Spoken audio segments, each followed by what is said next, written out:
Satu. Baik, Kak Laras boleh di-share lagi posternya tadi. Ya, dah. Nah, ini teman-teman, kita tahu negeri kita selama beberapa pekan ini mengalami musibah ya. Ada gempa di Sulawesi, ada banjir di Kalimantan, ada apa lagi? Puting beliung, Kak. Angin puting beliung. Bahkan kemarin Kak Dwi lihat videonya tuh di Semarang ya, di Waduk itu ada angin tofan, Masya Allah. Terus ada lagi di Sumedang kemarin tanah longsor. Terus pesawat kemarin ya, pesawat Sriwijaya Air jatuh di Pulau Seribu. Sepertinya ini membuat kita membuka peluang untuk membantu saudara-saudara kita yang sedang kesusahan. Nah, Caring for a Bright Future punya program namanya Satukan Hati untuk membantu saudara kita di Mamuju, di Sulawesi yang kemarin itu ya teman-teman terkena gempa bumi, Masya Allah itu dahsyat sekali gempa buminya. Kemudian ada banjir di Kalimantan Selatan. Salah satu penyebabnya adalah hutan-hutan yang semakin gundul, hutan-hutan yang ditebangi oleh orang-orang jahat sehingga air yang harusnya bisa diserap oleh bumi tapi kemudian mengalir ke tengah-tengah masyarakat. Teman-teman yang mau berbagi silakan bisa transfer ke nomor rekening BRI 117001000295306 atas nama Yayasan Tunas Muda Care. Nah, kalau nggak salah hari Sabtu besok ada dongeng juga tuh dalam rangka penggalangan dana. Nah, teman-teman yang mau berdonasi sekali lagi bisa menggunakan ini ada OVO, ada GoPay, segala macam. Ada paket tinggal pakai apa namanya nih barcode ya yang ada di poster yang sebelah kiri ini teman-teman bisa lihat.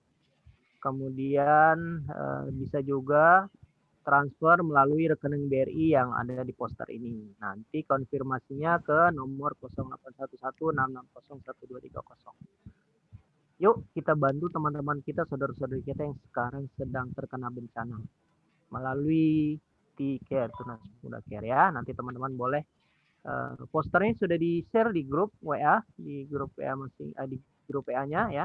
Jadi nanti teman-teman bisa lihat lagi. Baik, kita mulai saja. Bismillahirrahmanirrahim. Kita mulakan dengan baca basmalah. Bismillahirrahmanirrahim. Dan salawat kepada Nabi Allahumma sholli ala Sayyidina Muhammad wa ala ali Sayyidina Muhammad. Selamat datang buat teman-teman yang sudah hadir. Ada 23 orang, ada Hania, ada Filza, ada Priyan, ada Mufidah. Hania kemarin ketiduran ya? Ada siapa lagi nih? Ada Naila. Tiduran aku. Oke, ada Faris Muhammad, ada Sugiarti, ada Nabil dan Kamila, ada Naziha dan Salim, ada Habib Azam Ali, ada Khansa, ada Ali Nampat, Nazim, Salman Hamid Aron, Mardali, Adri, Flan, Abdullah Syakur, Firza, Irza, Hanif Ibrahim, Masya Allah. Terima kasih sudah bergabung bersama dalam rangka Sirah Nabawiyah for Kids. Nah, setiap hari Kamis jam 13.00 waktu Indonesia Barat, bagian Barat. Dan nanti kita hari Sabtu seperti biasa ada program tentang kisah para Nabi dan Rasul setiap hari Sabtu habis subuh. Masih jam 5, kalau nggak salah masih jam 5 ya teman-teman. Waktu subuhnya sekarang sudah semakin ini ya. Kalau kemarin mendekati jam 4, sekarang sudah pukul 4:30. Jadi insya Allah waktu menunggunya nggak terlalu lama. Nah, seperti biasa, program ini disponsori oleh Tunas Muda Care. Ada program celengan untuk berbagi teman-teman kita di rumah belajar yatim. Caranya gimana mendapatkan celengan ini? Gampang. Nanti bisa hubungi Kak Dwi, bisa hubungi Kak Laras. Nanti dikirim ke rumah teman-teman semua setiap sebulan sekali. Setelah celengan ini diisi, boleh ditransfer ke rekening yang ada di sini. Nah, ini dia rekeningnya. Rekening mandiri ya. Terus ada juga program namanya Sedekah Hari Jumat. Jumat Berkah, setiap hari Jumat berbagi. Biasanya macam-macam ya, ada bentuk ketahanan pangan, sayur mayur, ada juga makan siang, ada juga makanan bergizi. Ya, jadi berbagi setiap hari Jumat dengan nilai 10.000 setiap paketnya.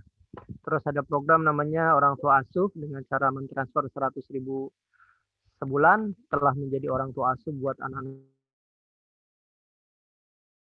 Baik, nah teman-teman, kita melanjutkan kisah yang lalu ya.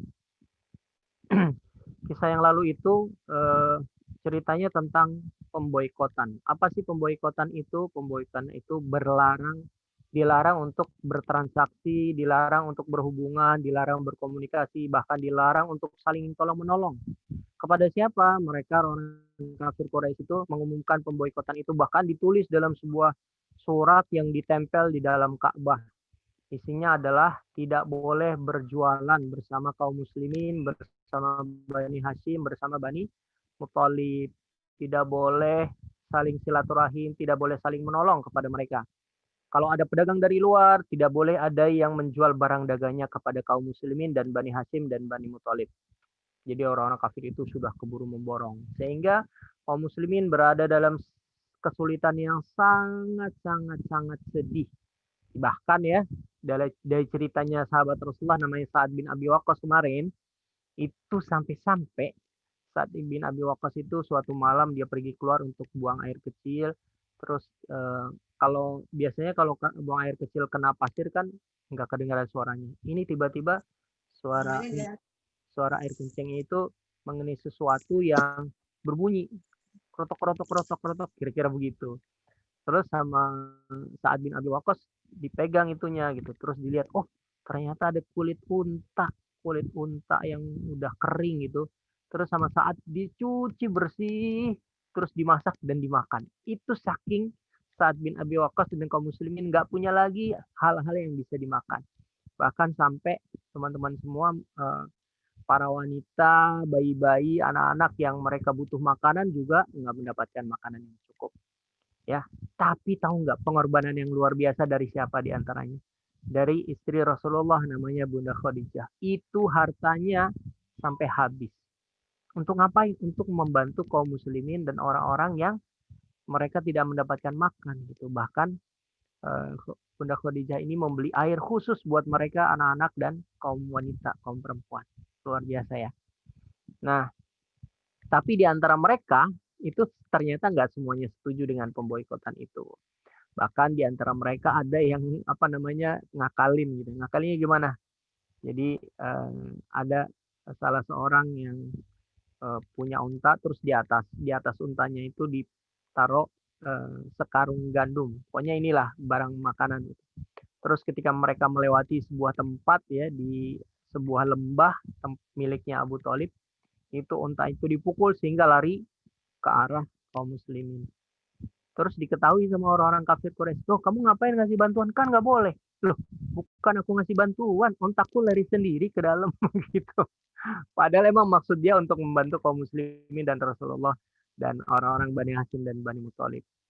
Bahkan sampai ketahuan tuh orang yang memberikan bantuan itu dipukulin sama orang kafir. Pokoknya dalam keadaan apapun kaum muslimin nggak boleh dibantuin, kira-kira begitu. Sampai kemudian datanglah pertolongan Allah Subhanahu wa taala. Apa katanya? Jadi orang-orang kafir Quraisy itu tiba-tiba diprotes sesama mereka. Di antara mereka nggak setuju. Kenapa? Karena masih ada hubungan keluarga di antara kaum muslimin.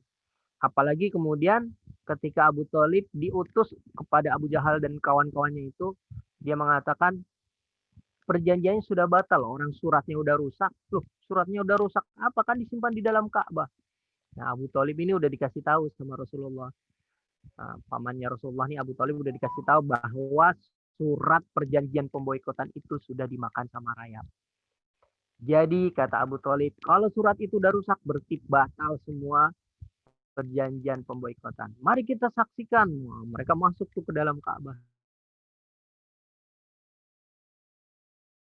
Rusak dimakan rayap, tapi subhanallahnya teman-teman, tulisan di awalnya tuh Bismika Allahumma itu enggak dimakan sama rayap.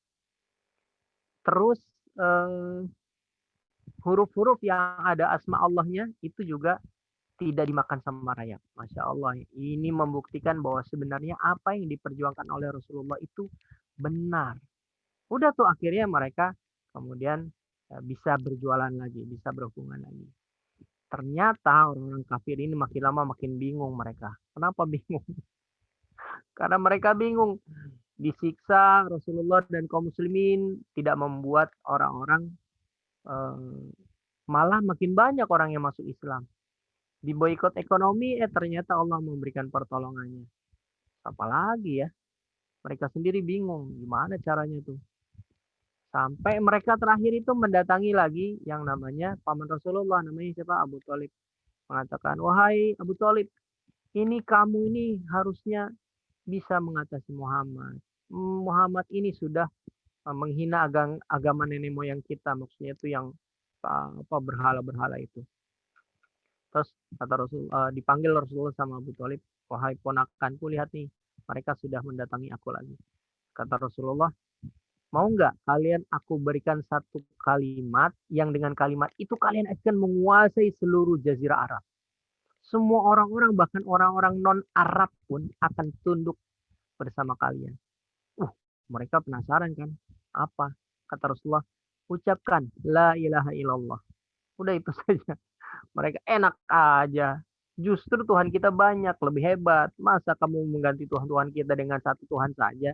Ya kan la ilaha illallah berarti tidak ada Tuhan selain Allah. Sementara mereka nih orang-orang kafir Quraisy, mereka punya berhala-berhala. Nah, itu kondisi pamannya Rasulullah. Abu Thalib itu sudah tua, sudah sakit-sakitan. Sampai kemudian datanglah masa-masa itu, teman-teman, yang disebut dengan tahun kesedihan atau tahun duka cita. Sampai-sampai dalam dalam kitab-kitab syura itu menggambarkan bahwa saking sedihnya Rasulullah itu sampai peristiwa itu disebut dengan tahun kesedihan. Oh iya, lupa. Tadi ingin menyampaikan bahwa referensi Kadui itu buku-bukunya adalah buku-buku ini ya.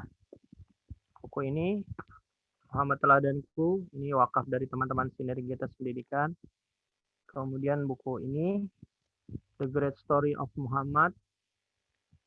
Terus buku ini Ar-Rahiqul Maktum, Syekh Safi Rahman Al-Mubarakfuri. Kemudian satu lagi buku ini, Muhammad Sang Yatim. Nah, sampai disebut dengan tahun kesedihan atau dalam apa namanya?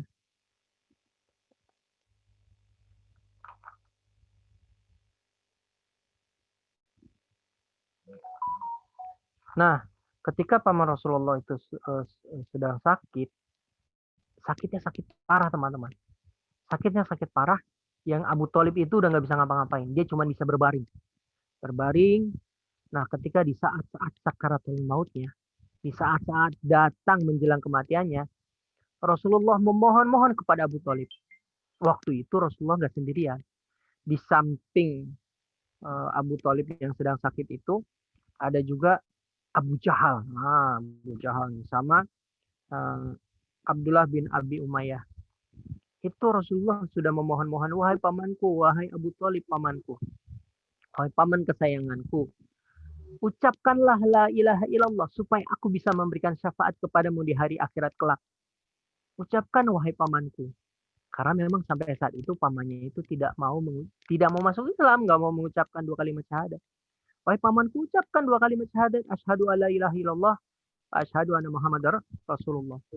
Persaksian bahwa tidak ada yang berhak disembah, yang dicintai, yang dirindukan kecuali Allah, dan tidak ada, dan aku Muhammad adalah utusan Allah.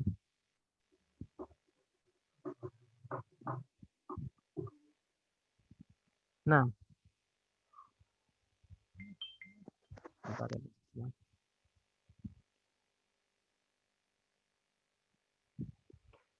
tapi karena tadi Rasulullah nggak sendirian, di samping Abu Thalib tuh di sebelahnya lagi kan Rasulullah, kira-kira kalau Rasulullah sebelah kanan, sebelah kirinya Abu Jahal dan itu tadi siapa?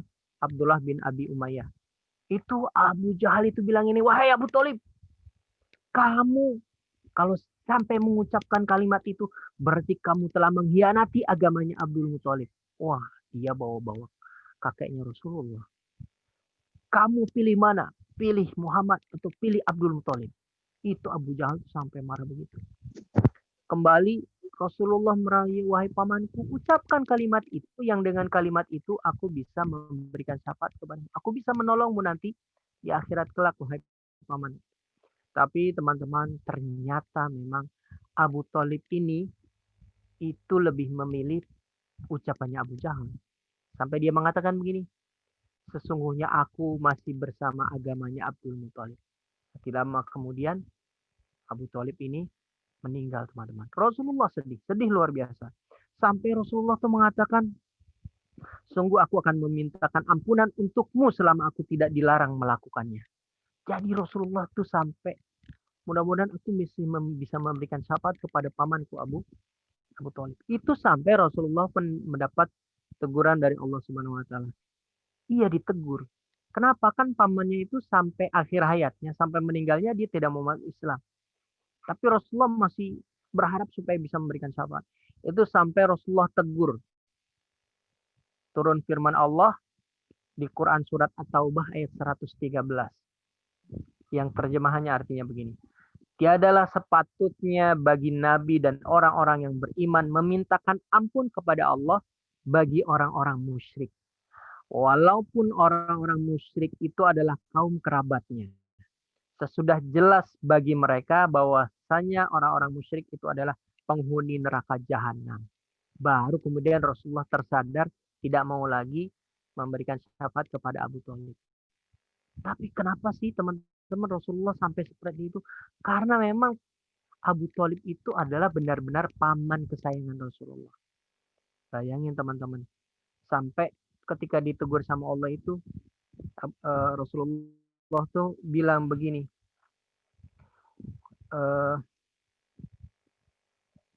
di dalam hadis riwayat Sahih Bukhari ya, kata Rasulullah, dia, maksudnya Abu Thalib, nanti di neraka mendapatkan neraka yang paling ringan.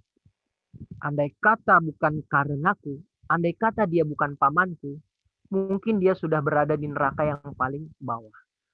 Jadi Rasulullah masih bisa memberikan syafaat, tapi cuma diringankan doang siksa di neraka, bukan nanti mendapat masuk surga. Kenapa? Karena Abu Thalib masih musyrik, masih tidak mau mengucapkan la ilaha illallah Muhammadur Rasulullah. Jadi kata Rasulullah, siksaan buat Abu Thalib adalah yang paling ringan, kata dalam hadis yang lain. Maksudnya yang paling ringan apa? Dia akan memakai sendal yang terbuat dari api neraka. Saking panasnya sendal itu, otaknya itu sampai mendidih. Masya Allah. Nauzubillah min zalik. Siksaan yang paling ringan di neraka aja seperti itu, teman-teman. Nauzubillah min zalik, dan itu siksaan untuk Abu Thalib.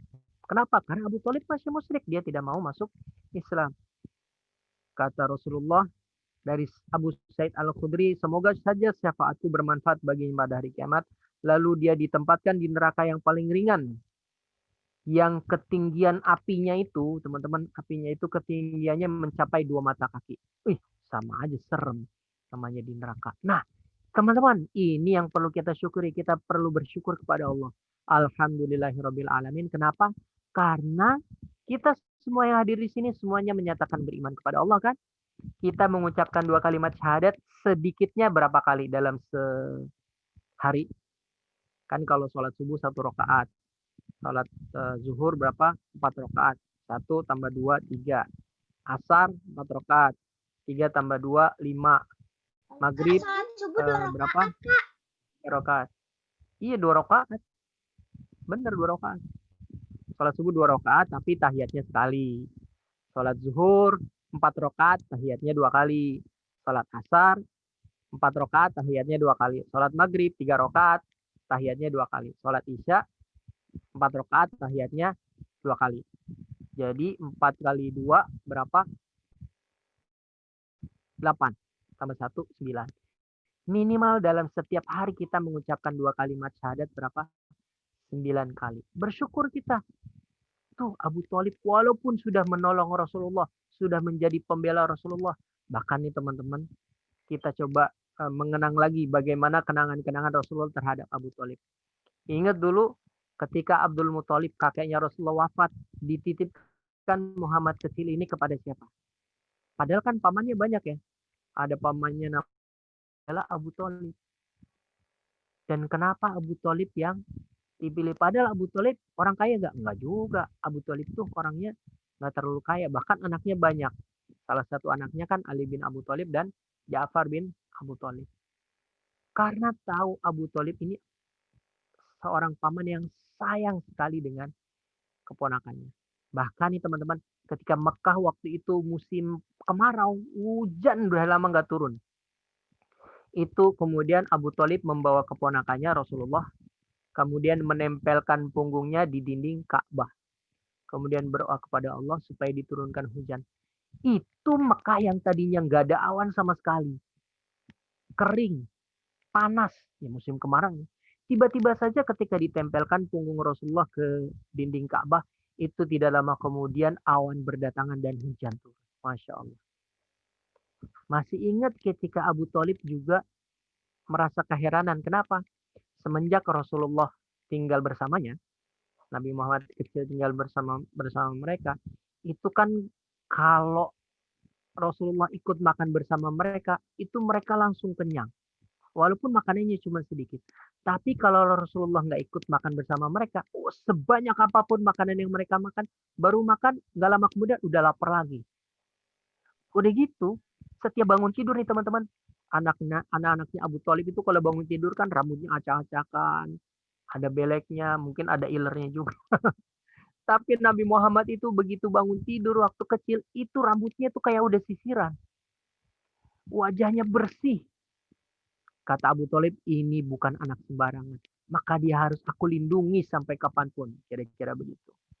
Makanya waktu Abu Thalib berdagang ke negeri Syam, ya kan, Rasulullah diajak. Sampai ketemu dengan rahib ya di Syam itu, ketemu dengan pendeta ya, yang mengatakan segera bawa pulang anak ini. Kalau ketahuan sama orang Yahudi, dia akan dibunuh. Abu Thalib buru-buru itu langsung membawa Rasulullah pulang kembali ke kota Mekah. Jadi memang Abu Thalib ini memberikan perlindungan yang luar biasa. Dari kecil Abu Thalib sudah melindungi. Makanya Rasulullah itu merasa dekat sekali. Seakan-akan Abu Thalib itu adalah pengganti ayahnya yang sudah meninggal dunia ketika beliau berada dalam kandungan. Bahkan nih teman-teman, Abu Thalib itu di dalam buku ini nih, ya dalam buku Muhammad Sang Yatim itu Abu Thalib yang datang kepada Khadijah. Apa kata Abu Thalib? Aku dengar engkau kalau mempercayakan perdaganganmu kepada orang pemuda di kota Makkah, engkau memberikan upah 2 ekor unta. Bagaimana kalau semua barang perdaganganmu itu dititipkan kepada keponakanku yang bernama Muhammad? Tapi upahnya jangan 2 ekor unta, 4 ekor unta. Dan Khadijah langsung setuju teman-teman. Sejak saat itu Muhammad disuruh untuk membawa dagangan Khadijah. Terus apalagi? Dulu ketika Rasulullah menikah dengan Khadijah, Abu Thalib yang menjadi perwakilan dari keluarga besar Rasulullah SAW. Jadi teman-teman, Abu Thalib ini memang punya kenangan yang luar biasa di hadapan Rasulullah. Makanya Rasulullah itu sayang banget. Tapi sampai akhir hayatnya sayang sekali Abu Thalib itu tidak memeluk Islam. Jadi kita bersyukur nih, kita belum pernah ketemu sama Rasulullah kan. Kita baru bisa baca-baca, tapi kita sudah mengucapkan la ilaha illallah Muhammad Rasulullah minimal sehari 9 kali. Kalau kita rajin sholat ya, rajin sholat 5 waktu. Kalau ditambah sholat sunnah, Masya Allah. Kalau ditambah salawat-salawat yang lain, kalau ditambah kalimat-kalimat zikir yang lain, la ilaha illallah Muhammad Rasulullah, kita rutinkan zikir itu, Masya Allah. Insya Allah kita akan masuk surganya bertemu dengan Rasulullah. Jadi teman-teman, Rasulullah sedih luar biasa. Sedih pertama harus kehilangan pamannya yang melindungi Rasulullah dari kecil. Yang kedua, Rasulullah sedih karena tidak berhasil mengajak pamannya sendiri yang dicintainya itu untuk mengucapkan 2 kalimat syahadat. Sedih teman-teman, sedih sekali. Nah, tidak berapa lama kemudian, ada yang mengatakan 2 bulan, ada yang mengatakan 3 bulan setelah wafatnya Abu Thalib itu Bani Hashim memilih kepala kabilah. Tahu nggak siapa kepala kabilahnya? Kan sebelumnya Abu Thalib, walaupun dia bukan Muslim, walaupun dia tidak mengikuti agamanya Rasulullah, walaupun dia tidak mengucapkan 2 kalimat syahadat, Tapi pembelaannya luar biasa. Setelah Abu Thalib wafat, ketua kabilah Bani Hashim diganti dengan siapa? Abu Lahab. La haula wala quwata illa billah. Padahal sejak awal Abu Lahab ini, semenjak Rasulullah memproklamirkan diri sebagai utusan Allah, Abu Lahab permusuhannya begitu luar biasa. Abu Thalib masih ada aja, Abu Lahab tuh berani melempari batu kaki Rasulullah. Sekarang dia sudah menjadi ketua kabilah Bani Hashim. Dan apa yang dilakukan oleh Abu Lahab, teman-teman? Dia tidak lagi memberikan perlindungan kepada Rasulullah sebagaimana dulu Abu Thalib memberikan perlindungan. Ingat dulu waktu Al-Walid bin Mughirah membawa anaknya datang kepada Abu Thalib. Wahai Abu Thalib, ini aku bawa anakku kesayanganku, namanya lupa tadi, tapi anaknya Al-Walid bin Mughirah. Bagaimana kalau kita tukar? Anak ini tinggal bersama, tapi serahkan Muhammad kepada kami. Kata Abu Thalib marah, hai, kamu ingin aku memelihara anakmu sementara aku menyerahkan keponakanku Muhammad untuk dibunuh kalian. Aku tidak akan terima perjanjian seperti ini. Oh, Abu Thalib marah. Marah, teman-teman. Tapi sekarang yang jadi ketua kabilah Bani Hashim siapa? Yang menjadi ketua kabilah Bani Muthalib itu siapa? Abu Lahab. Maka dia mengatakan tidak ada lagi perlindungan kepada Muhammad. Semua orang boleh mencaci maki, semua orang boleh melukai, bahkan semua orang boleh silakan. Membunuhnya juga boleh. Kira-kira begitu kata Abu Lahab. Jadi teman-teman, kata Rasulullah, tidak pernah aku mendapatkan perlakuan yang keji dari orang-orang kafir Quraisy sampai Abu Thalib wafat. Jadi sejak saat itu orang-orang melukai Rasulullah itu udah berani terang-terangan. Bahkan suatu ketika Rasulullah sedang berjalan gitu, tiba-tiba dilemparin itu, teman-teman, dilemparin debu sampai Rasulullah tuh kelilipan, kemudian rambutnya penuh dengan debu, pulang dengan penuh penuh kotoran. Begitu sampai rumah ditemui oleh anaknya dengan tangisan, wahai aku, kenapa engkau diperlakukan seperti ini padahal engkau membawa berita tentang kebenaran. Kata Rasulullah kepada anaknya, wahai anakku, enggak usah bersedih. Sesungguhnya akan menolong ayahmu ini adalah Allah Subhanahu wa taala. Jadi teman-teman, enggak lama kemudian diangkatlah penggantinya Abu Thalib, yaitu siapa? Abu Lahab. Dan teman-teman, peristiwa berikutnya yang membuat Rasulullah bertambah sedih adalah setelah 2 bulan atau 3 bulan kemudian istri yang dicintainya itu, yang bernama Bunda Khadijah itu sakit dan meninggal dunia. Rasulullah sedih sekali. Sampai Rasulullah mengatakan dalam kenangannya, sesungguhnya aku merasa benar-benar kehilangan, merasa sedih luar biasa. Dia, Khadijah, telah beriman kepadaku saat manusia ingkar, saat manusia kufur kepadaku. Dia membenarkanku di saat manusia mendustakan. Dia berikan kepadaku hartanya di saat manusia tidak mau memberikannya. Dan Allah mengaruniakan anak darinya sementara dia tidak menganugerahkannya dari istri yang lain. Jadi betapa sayang Rasulullah kepada Bunda Khadijah ini, teman-teman. Bayangkan ketika ingat dulu ketika Rasulullah sedang kesulitan, ketika Rasulullah pertama kali menerima wahyu, ketakutan karena takut yang dilihat itu bukan malaikat tapi jin. Siapa yang menenangkan pertama kali? Bunda Khadijah. Yang mengatakan, sesungguhnya engkau adalah orang baik, wahai suamiku. Engkau adalah orang yang suka menolong, orang yang suka membantu. Tidak mungkin jin penunggu gunung itu akan mengganggumu. Kemudian mengantarkan baginda Rasulullah kepada sepupunya, Waraqah bin Naufal, ditenangkan. Bahkan orang yang pertama kali mengucapkan 2 kalimat syahadat siapa? Dialah istri kesayangan Rasulullah, Bunda Khadijah, teman-teman. Sampai ketika diboikot pada kisah kemarin ya, itu sampai harta istrinya. Bunda Khadijah itu kan sebelum menikah dengan Rasulullah memang sudah orang terhormat, orang kaya, bahkan termasuk wanita terkaya yang ada di kota Makkah. Semenjak Rasulullah diutus menjadi Rasul, semenjak Rasulullah mendapatkan wahyu, seluruh harta Bunda Khadijah itu dipersembahkan untuk Islam. Sampai kemarin ketika Kadwi berkisah tentang pemboikotan, bagaimana orang-orang kafir Quraisy itu tidak mau berjual beli dengan kaum muslimin. Siapa yang menginfakkan hartanya yang paling besar? Bunda Khadijah. Sampai Bunda Khadijah nggak punya apa-apa lagi untuk bisa diberikan kepada Rasulullah. Makanya Rasulullah bersedih sekali. Bahkan malaikat Jibril teman-teman mengungkapkan sesuatu kepada Rasulullah. Apa katanya? Jibril mendatangi Rasulullah. Ini hadis riwayat dari Abu Hurairah. Diriwayatkan oleh Abu Hurairah hadis Sahih Bukhari. Jibril mendatangi Rasulullah. Seraya berkata, wahai Rasulullah, inilah Khadijah. Dia telah datang dengan membawa bejana. Di dalamnya ada lauk-pauk makanan atau minuman. Bila dia nanti mendatangimu, maka sampaikan salam Robnya kepadanya. Jadi teman-teman, Bunda Khadijah ini itu kata malaikat Jibril nanti kalau ya Rasulullah kalau engkau bertemu dengannya sampaikan salam Allah. Allah sendiri yang memberikan salam kepada Bunda Khadijah. Dan berikan kabar gembira kepadanya. Perihal istana untuknya di surga yang terbuat dari mutiara. Masya Allah. Yang tidak ada kebisingan dan tidak ada rasa keletihan. Masya Allah. Teman-teman, istana di surga khusus buat Bunda Khadijah yang terbuat dari mutiara. Nggak berisik istana surganya itu. Dan nggak capek kalau tinggal di dalamnya. Masya Allah. Kita semua pasti pengen tinggal di surga. Itu yang kemudian Rasulullah itu benar-benar merasa sedih sampai tahun itu disebut tahun kesedihan. Tahun yang membuat Rasulullah benar-benar merasa ditinggal.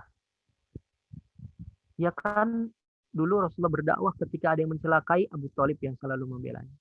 Ketika pulang ke rumah Rasulullah ceritanya sama siapa? Cerita sama istrinya. Cerita kepada Bunda Khadijah. Masya Allah, jadi Rasulullah benar-benar kehilangan. Dan sejak saat itu orang-orang kafir Quraisy itu semakin berani kepada Rasulullah. Seperti tadi ya, bagaimana Rasulullah ketika jalan sendirian dilemparin debu sama orang-orang kafir. Mereka berani terang-terangan ingin membunuh Rasulullah. Bahkan nanti ya, dalam hijrahnya itu mereka nggak segan-segan menyusun sebuah rencana pembunuhan kepada Rasulullah itu rame-rame. Dikepung rumahnya Rasulullah. Dan Rasulullah nggak punya pelindung kecuali Allah Subhanahu wa Ta'ala.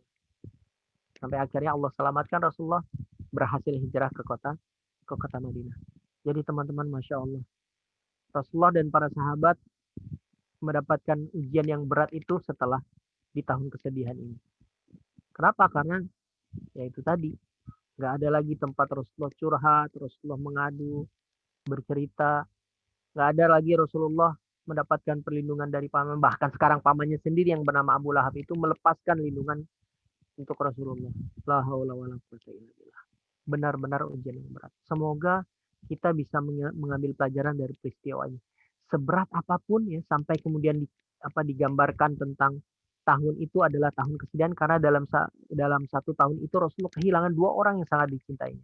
Pamannya, pembelanya, kemudian istrinya, belahan jiwanya Rasulullah. Tapi Rasulullah nggak berhenti berdakwah teman-teman. Rasulullah tetap menyampaikan. Bahkan kelak di pertemuan berikutnya nanti, bagaimana Rasulullah kemudian mulai menyampaikan dakwah keluar kota Mekah. Salah satunya di Bukit Thaif. Kemudian Rasulullah dan kaum muslimin berdakwah kepada kabilah-kabilah yang ada di luar kota Mekah. Siapa di antara sahabat yang masuk Islam? Di antaranya adalah Abu Dzar Al-Ghifari. Kemudian ada namanya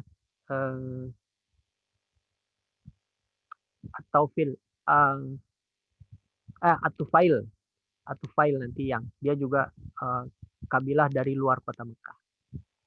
Nah, hari ini ceritanya sampai di situ. Bagaimana Rasulullah diberikan dua peristiwa penting. Peristiwa penting adalah kehilangan dua orang yang dicintai, Bunda Khadijah dan pamannya Abu Thalib. Minggu depan kita masuk ke tema berikutnya, yaitu berdakwah di luar kota Makkah. Tentang edisi bagaimana Rasulullah ke Bukit Thaif bertemu dengan orang-orang yang harusnya disambut tapi ternyata sebaliknya teman-teman, bukan disambut tapi malah disambut. Kita ikutin ya minggu depan. Jadi jangan lupa minggu depan seperti biasa hari Kamis jam 1 siang kita lanjut cerita tentang perjalanan hidup Rasulullah SAW. Dan juga jangan lupa hari Sabtu besok jam 5 pagi kita lanjutkan Kak Dwi, Nabi berikutnya. jangan lupa kita foto bareng dulu ya. Nanti Oh Kak iya. Dwi yang screenshot minta tolong. Oke, siap. Hari Sabtu besok, kalau minggu lalu tentang Nabi Ayub. Nah, kalau hari Sabtu besok tentang Nabi Syuaib. Nah, Syuaib dan kaum Madian. Ya, kaum Madian ini katanya penyembah pohon besar. Kita senyum dulu ya. Oke, ya, teman-teman. Kita mau foto dulu bersama. Sebentar. 1. Aku yang hitung ya, Kak. Kakak yang screenshot. Bentar, ini screen-nya lagi ada ini dulu. Lagi ada trouble nih. Bentar. Kok tembak belakangnya pada pakai itu? Suka mereka lah.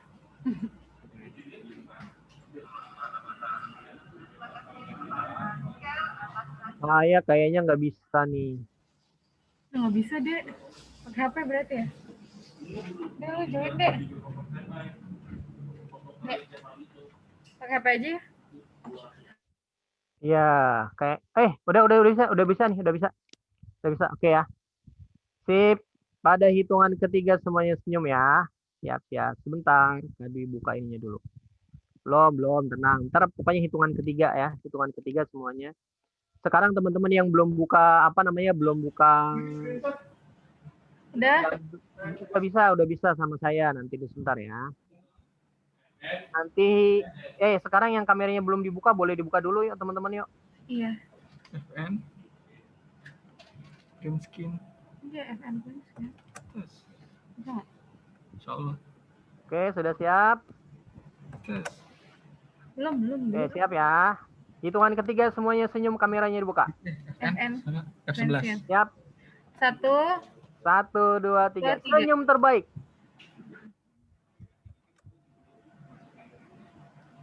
Sebentar, sekali lagi.